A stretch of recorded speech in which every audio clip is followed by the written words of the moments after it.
பாமகவில் நிலவும் குழப்பத்திற்கு திமுகவே காரணம் என அன்புமணி கூறியது அப்பட்டமான பொய் என்று ராமதாஸ் தெரிவித்துள்ளார். அன்புமணி மன்னிப்பு கேட்டது குறித்த செய்தியாளர்களின் கேள்விக்கு பாடல் பாடியே ராமதாஸ் பதிலளித்துள்ளார்.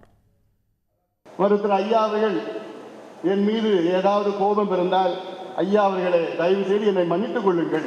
10 ஆண்டுகளுக்கு முன்பு ஐயாவுக்கு பைபாஸ் நடந்தது. இன்னைக்கு ஐயாவுக்கு சுகர், பிபி எல்லாமே இருக்கு.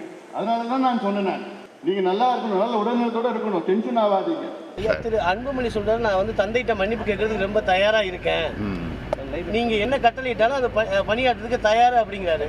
நேரில் அந்த மாதிரி மன்னிப்பு கேட்க நினைக்கிறீங்களா, இதுவே போதும் நினைக்கிறீங்களா? கண்ணே, நீ சொல்றதெல்லாம் அதுக்கான முடிவு போக போக தெரியும். சூழ்ச்சிகள் செய்து நம்மை போன்ற கட்சிகளை குழப்பம் செய்து அதை எப்படியாவது பலவீனப்படுத்த வேண்டும் என்ற நோக்கத்தில் திமுக முயற்சி செய்து கொண்டிருக்கிறது.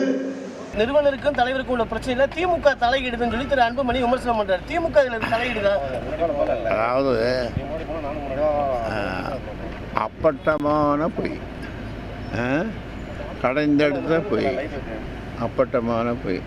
உடனுக்குடன் செய்திகளை தெரிந்து கொள்ள சன் நியூஸ் பெல் ஐகானை கிளிக் பண்ணுங்க.